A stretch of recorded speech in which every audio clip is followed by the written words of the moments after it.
And now, here's your host of Shaping Success, Wes Tankersley. What is up, everyone? Welcome to Shaping Success. This is morning coffee, but with a kick.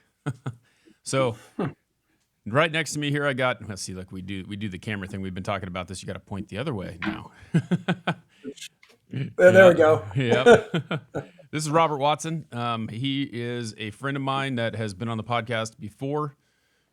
We've got people. I don't know, Robert, if you can see the chat box, but we do have people on the side in a chat box. You might have a window that shows you it, and we'll read off questions as we go through here. But that's Nikki from TikTok, Nikki from YouTube, Nikki from all over. But we have decided that on Wednesdays we are going to break down a book, and a pretty interesting book written by, you. Exactly. Thank you, Vic and Nikki. I can see you in the screen. Awesome. So tell us a little bit. You know, you and I have talked about this on the podcast. We actually have an episode coming out in about 2 weeks. It'll talk a little bit more about it. But why did you decide to write this book? It's called Ars Victoris: What Makes Life Better. It's really kind of a gift to my kids, a little bit of a legacy to my kids and my grandkids. The idea is that, how do you make life better? What keeps you in a constant state of improvement? What can you learn from the lessons in life? Or does life happen for you or to you? These are the things that people are always puzzling through, as they can sometimes look at themselves being somewhat a victim of life as opposed to being a person who's constantly getting a lesson. In other words, every obstacle is an opportunity to grow, assuming that the obstacle doesn't take you out of the game completely. Yeah, and for those of you who have followed you on TikTok for a long time, this is kind of the basis of the videos that you put out, right? Like, it's like, yes, the reality is that we have two ways of looking at the process. We can look at it as, something bad that happened, or something that will be useful in helping us get to the next step, right? Yeah, what I did was I took all the instances where, my occupation and or my hobbies decided to try to take my life, and it was whether or not I could survive that, right? And had I done the preparation, had I done the proper strategies to get to that point, or had I just hoped that I would survive? And so, as we can see from the morning sweat that is still going on, we talked about that a little bit this morning, because this is literally what's going on here. It's 5 o'clock here, it's 6 o'clock there. You're walking in after your daily run, which you have this awesome streak going on. Are you 23 something? Where are you at on that? 32:26. I knew there was a 2 and a 3 in there. Yeah, that's it. Yeah, I'm getting, I think it's March, I hit 9 years. 9 years of So running that's every day. Yeah. Most of the time I don't pay any attention to the years. I just pay attention to big digits now. Mm-hmm. Like one friend said, last year she earned her comma because she went from 900 to 1,000. Yeah. And so now I'm on the quest to make even numbers. So the next big number for me is 4,000. Yeah. But in between, I'll hit 9 years and 10 years before I make 4,000. So that's kind of weird, isn't it? Yeah. Yeah, it's amazing. It's funny, the story behind that. You guys can hear that a little bit more in previous episodes, so go back and check those out on the podcast. But it's inspiring a lot of people, so we appreciate you every morning. You got it. This book, I've read through it briefly, and I'm reading through it again because we're going to break this thing down. We're going to talk a little bit about each story, each essay, each chapter, whatever you want to call it. That you call them essays in there, and they're just kind of short little essays. The book's about 200 pages long. Quick, easy read. It's what I like about it is, like, you can just go through and you can just like get a little kick in every single day about this is what it was. And rereading the first chapter again, it was just kind of interesting in reading through like this crash, right? That's what it's about. Yeah, I decided to start from the end because you got to kind of know where you want to go before you can get there. And so you need to begin every adventure looking at the end. Well, in this case, I was, on about a 1.5 mile final for a runway, and my engine stopped Hmm. and it wouldn't restart. So now I have the, uh, unhappy occurrence of realizing I'm going to crash. And so the question is, where am I going to crash? Because I attempted to restart the plane twice. And at that point, I'm beyond restarts. I mean, people would say continue to restart. At this point, I have to start worrying about where the plane's going down at and have to start. As you all know from the Scully incident in the Hudson River, there comes a point in time where you decide the plane is unrecoverable and you just decide to, put it down. And Yep. so that was my problem. I had to decide where it was going down, and I don't really know what hole the golf course was on, but I had two fairways in front of me and a bunch of trees. And so basically, I could see the end, which was the very end of the runway, was my goal. Only problem was I had golfers, trees, a ditch, and a few things in front of me, and I didn't know if I could make it. And the question was, did I have enough training? Could I think fast enough? Where was my out? And if I went for the runway and I caught the ditch, I was going to somersault the plane and probably kill myself. So, that's the small choices you have to make, right?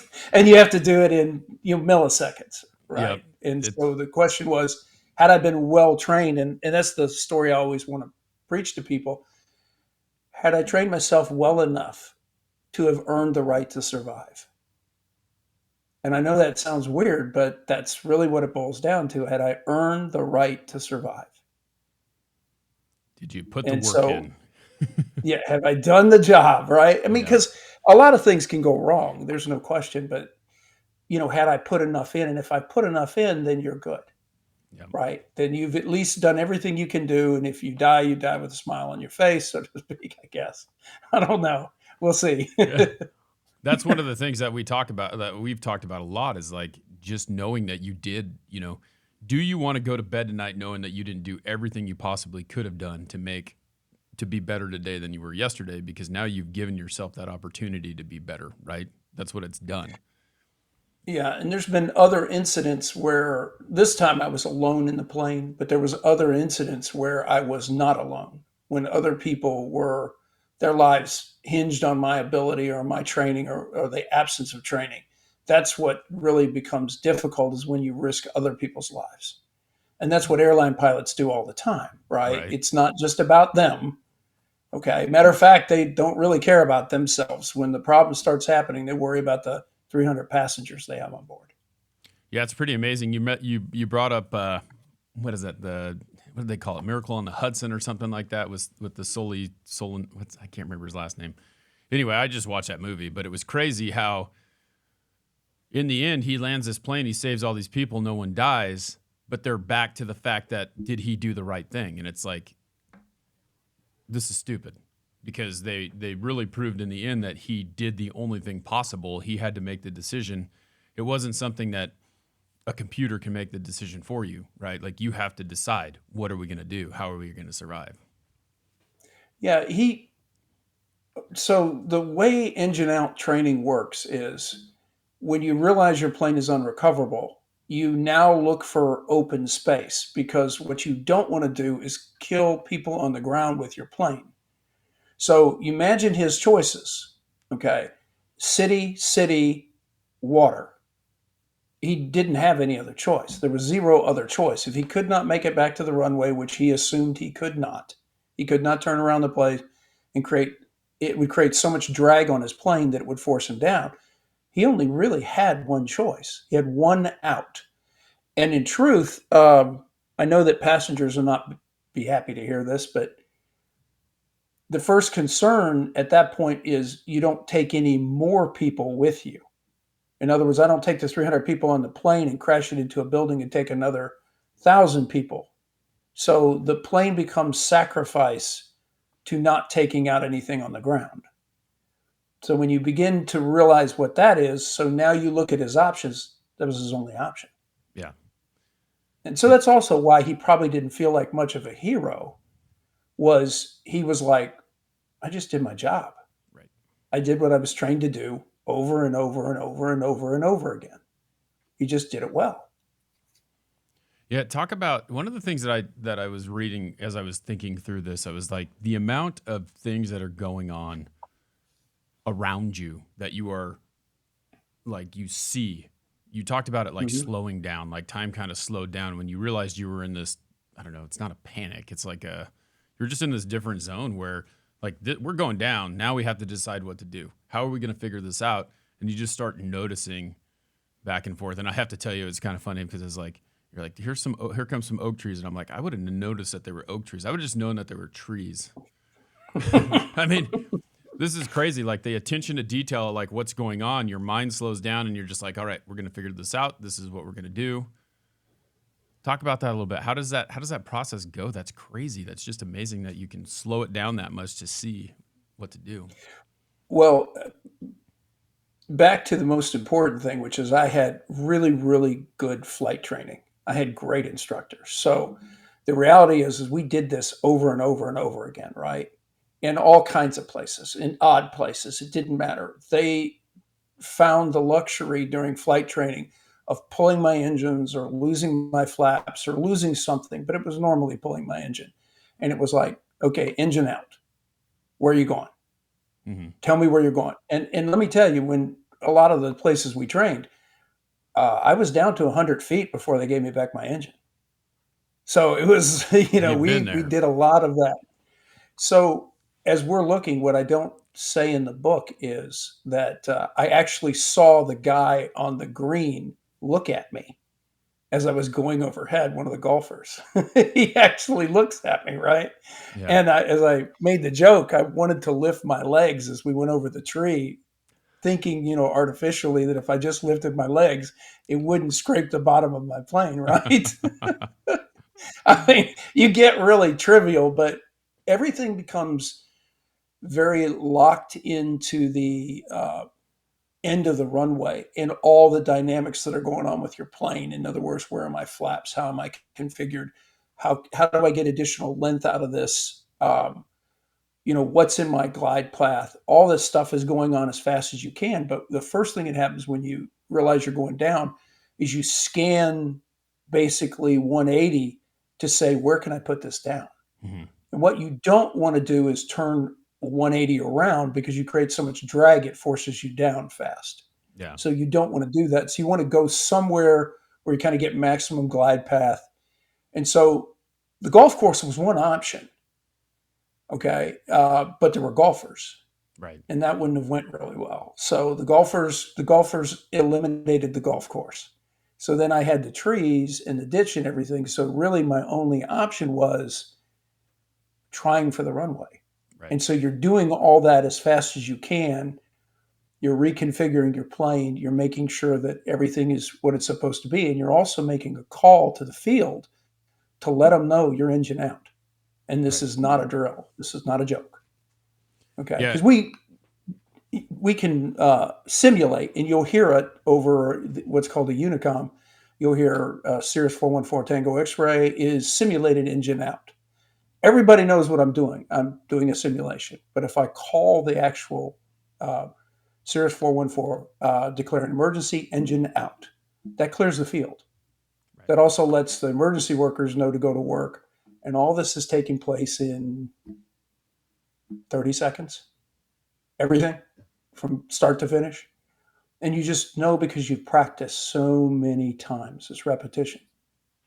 Yeah, it's amazing as you're talking about that. Like everything, you guys will hear this a lot because Robert and I both were athletes too, and we'll really relate these things to being an athlete. But you listen to like Michael Jordan talk about how he won games. He treated practice, he practiced harder than he played, is what he always said, because he knew that if he practiced harder than he played, then the game would take care of itself. The games are going to practice, not in the game. So it's amazing that I didn't really think about them practicing like engine stalls multiple times before you take, you get, that's part of your training. That's where you learn. But had you not practiced that, you probably wouldn't have been as cool and calm about the whole situation. Right. You're kind of The reason why you're calm is you're actually overwhelmed by your workload. Hmm. And so you're just working the problem. A friend of mine who I mentioned in there, I carried his casket because he kind of splattered his plane in North Carolina. I asked the NTSB their opinion of whether or not he knew how bad his situation was. And they said, when you get into those situations, you will be working the problem until you black out. Most Yeah. people don't know they're going to die because they're just busy working the problem. They're busy being good pilots. And my friend, when his plane was pulled apart by the forces, was nose to the runway on a 5 mile final. So he had worked the problem to that point Right. when he failed. Yeah. It's literally that fight or flight because you're only trying to figure out a way to survive. That's all there is to it. And Yes. when if you've practiced it, your eyes aren't going to be on, I'm going to die. You're going to be, Yes. we're going to make this happen. How are we going to make it happen? And the more times you're kind of faced with extinction, you become better at coping with and working through your patterns, and you just work through them. And there's no the biggest concern we always have is that people will freeze, but we're so busy working that you don't freeze. You're just Right. working the problem, working the problem, working the problem. Yeah. That's just amazing. And so, the book's coming out here into the month, probably beginning of next month, but this is just the beginning. And it's funny because we talked about it last night. It's beginning, but we begin in the end. Yes, yes. And it's just amazing. I started to look through it, and then we get into like the maxims, these maxims. Tell us about these maxims. There's 13 maxims for the art of victory. Tell us about that. Well, there's kind of an intellectual scaffolding, if you will, of how you want to run your life and what everything should look and feel like, and how you're going to process things through your brain. And so I kind of end up literally talking in verse, if that makes any sense. Like concepts like life doesn't happen to me, it happens for me. But these things form my psychological underpinning, my philosophy of life. Therefore, we're always arguing about better. We're always moving forward. Injuries are part of the game. Challenges are part of the game. We were talking last night with a friend, and I said the way people approach a victim mentality is like walking into the gym and blaming the weights for your pain, Right. right? And I'm like, if you lift weights and you try to progress, you're going to hurt. That's part of, you lift to failure, right? Right. Well, that hurts. Well, I'm not going to walk in and blame the weights for the fact that I'm getting bigger and stronger. Well, why are you blaming life's challenges for making you better? Right. And yet people do. They sit there and go, well, oh my God, I had such a tough year. And I'm like, you're here. You How survived it. tough is it? You survived. What did somebody said you are your year is you survived the worst things that happened to you. Yep. So, that's not such a bad thing. And if you begin to see life as a set of lessons, then you look at it, and what you're trying not to do is repeat crap. That's it. Right. You just don't want to repeat it. I mean, I do enough stupid crap, like all of us. You just don't want to repeat it, right? Yep. And so all the maxims try to do is underpin a philosophy of life that you can approach everything with. And it keeps you calm, it keeps you cool, it keeps you with the perspective of even when it's bad, you're healing and growing. Okay. Because like a young lady asked me, she started running streak, and she said, how do you work through injuries? I said, you just run through them. But I said, you make sure that you're not doing more damage to yourself, so your tempo will slow, all that kind of stuff. But to be honest with you, it's not really luck. It's just preparation. You're trying to take care of your body. You're trying to put the best things in. You're trying to stretch, all these kind of things. But, repetitive stress, oh my God, after almost 9 years, the repetitive stress, silly.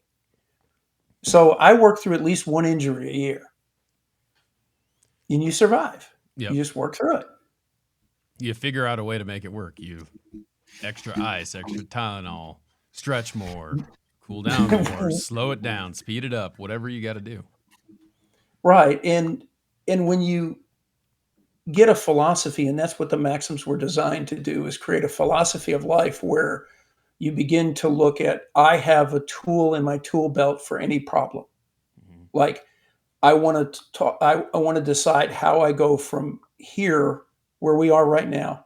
And this podcast is a wonderful example of what I kind of preach in the book is we're going to do a lot of failures, and everybody gets to watch me get better at these podcasts, because my first one, and this is like my second, so I'm really going to suck for a while, but that's okay, because the sucking part, as I learned, like I'll get a backdrop, I'll get baffling in for noise, I'll get better at, finding something to do with my hands, which are moving out of the, Right. out of people's space, and I'll look better more at the camera.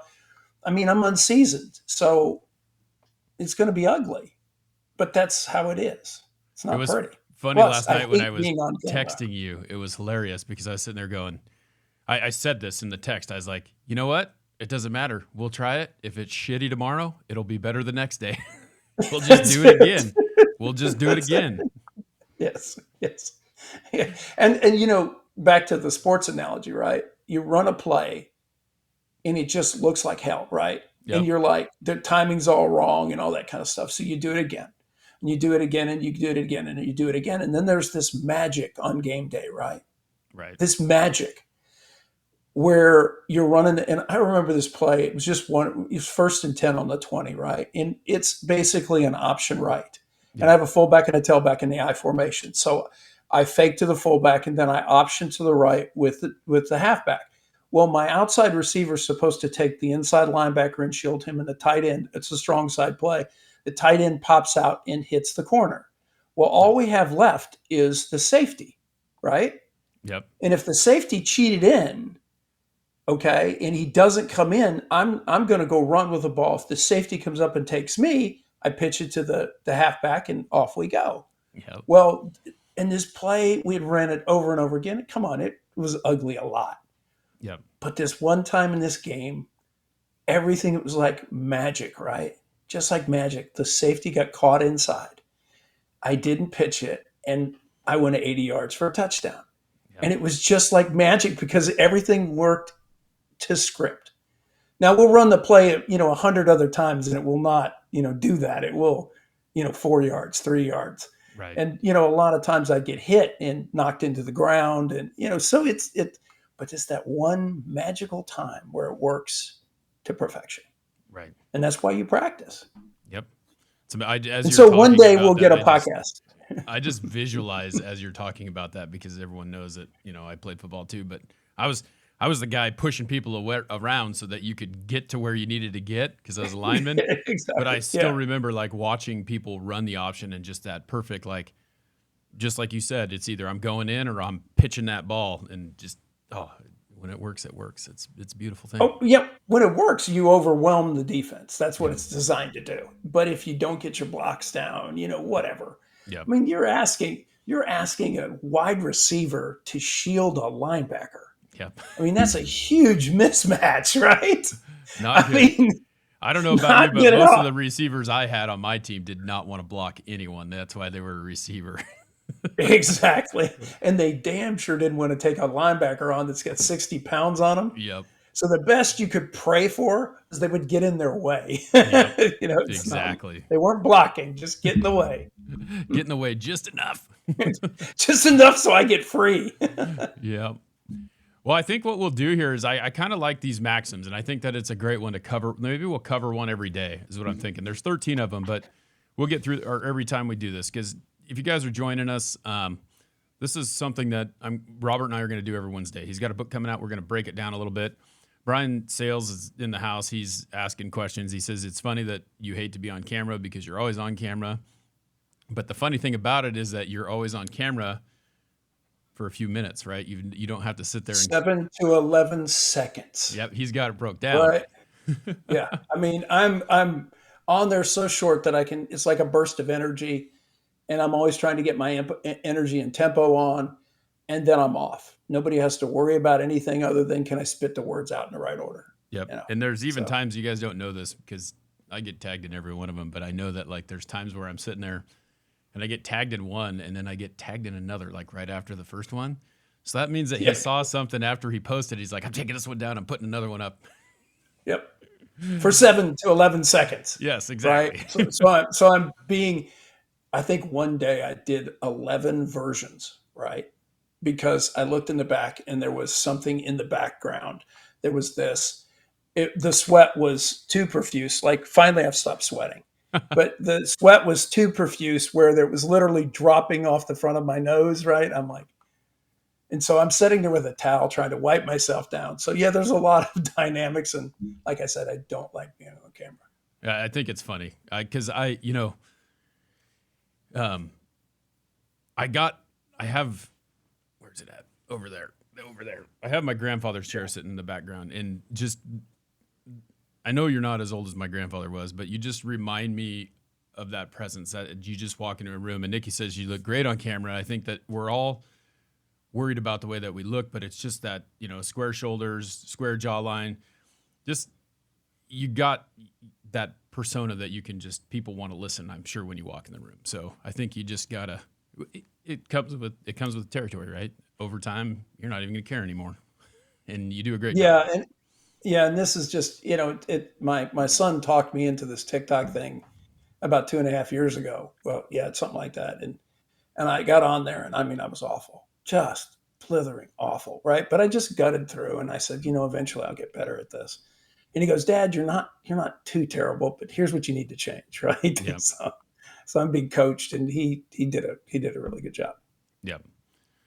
Well, so we'll talk about this last one here real quick. The first maxim, we'll talk about it real quick because I think that this is very important. I think a lot of times I've talked about who wrote that book. Now I'm trying to remember the book, but beginning with the end in mind, right? Right. And I read a book from Arnold Schwarzenegger. I read a book. Who's it? Napoleon Hill, who talks about that, the 7 habits or 6 of highly successful people. He talks about beginning with the end in mind, where I like the idea of someone talking about a camera. Like, you're going to do something, right? Like this book. Okay, you're going to write this book. You probably wrote down a bunch of stuff. If you think this way and with the end in mind, you thought about everything that you want in the book. So you zoomed out, big picture. Like, what's it going to look like? Where are we going to be at? And started writing those things down or thinking them in your head or whatever. And then you went back to the little steps that you had to do in between to get there, right? So you zoom back in and start from there. Yeah, because you just basically look at the end and you say, where do I want to be? And in my case, I wanted to be at the end of the runway. What little things did I need to do to get enough lift out of my plane to get me to the end of the runway? What more could I do, right? What else could I do? What did I know? What was in my tool belt that I could do?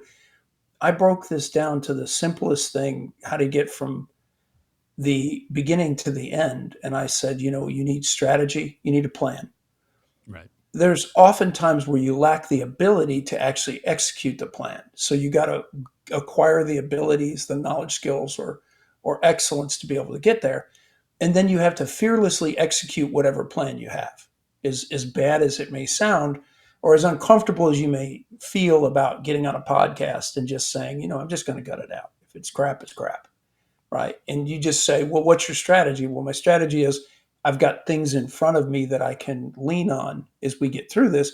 And thank God I've got a seasoned co-host who can kind of keep it moving where I'm not stuck thinking. Right. Yeah. And that's all you're trying to do is you're just trying to say, what do I think's missing? And then you're dynamically adjusting to everything that comes in your life because you can't plan for everything. Yep. And, in the case of this crash, because it ends up being a crash that I can actually reuse the plane, which is the best kind of crash. But in this case, I actually got a little assist from wind. I got a little brush down the runway, which gave me an extra little bit of lift to clear the ditch and survive. But it wasn't, the wind could have shifted and done the other thing too. Yep. So, some of it is at the end, it's luck. Yeah. And you have to be able to, you have to use all those tools that you learned in order to make it happen. So, Well, one of the most things in part about this maxim is remember the word compelling. The end that you want has to be compelling enough juice in it to pull you forward. In my case, it's living, surviving was the juice. But it's like for us, if we want to lose weight or whatever we want to do, where's the juice? yep. What's going to get us up every single solitary day and do what we need to do? How are we going to be excellent? They talked about Michael Jordan. They've been running lots of clips on TikTok about him. But the fact is they just said, he was just a monster for showing up in practice. He was a monster for showing up in games. He just kept showing up. Some of that's what we have to do. Yep. Don't believe what Scottie Pippen says. Oh, man, that guy. Well, we'll go through one of these every day. This is kind of what we want to do. I think it was a really good, I don't even think it was a trial run because last week we did an interview to talk about it, but it's a great book and I'm excited for everyone to see it. So what we're going to do is there is 40, how many chapters are there? I got to go back through there. 40. Yeah, there's 40 chapters in this book. So we just talked about the first one and we're going to talk about the second one. Sometimes it may take a little bit longer. We may break it down into 2 episodes. We're going to do this every Wednesday. I do the morning coffee Monday, Tuesday, and then Thursday, Friday, but we're going to do this and we're trying to decide what we're going to call it because it's going to be something a little bit separate, but going through it. But it really, what I like about it is it goes along the lines of what Shaping Success is because that's what I do. I go through, we talk about certain things that help us to become better. I was talking about the 7 Habits of Highly Effective People, which is by Stephen Covey, which I don't know why I had the brain fart, but I did. But he talks about one of the 7 habits is beginning with the end in mind. And it's just a great one, but it's all about figuring it out. And we want to help you kind of figure that out. Robert's been through a lot of really cool stuff. And, we all have been. And that's what we have to learn. And that's what we have to figure out is how we use those as lessons. So that's what we're going to do. We're going to break it down and we're going to help you figure it out. Excellent. Yep. Well, Robert, I look forward to next week. And we'll try and get some more interaction. If you guys can share this wherever you see it, we're going to work on getting this. It's on YouTube right now live, but I'm going to start SEOing it, getting it in different positions, and we'll get it broke down and get it out for you to check it out, clip it, all that stuff. I wanted to say thanks. We have we have a new Patreon last night. Anna Mellon joined Patreon. Nikki is a Patreon. If you guys want a shout out at the end of the show, come hang out. Join the Patreon as little as $3 a month. You can help support the show. And until next week, I'm going to say until next week because that's when we'll see Robert again. Absolutely. I challenge you to find the shape of your success.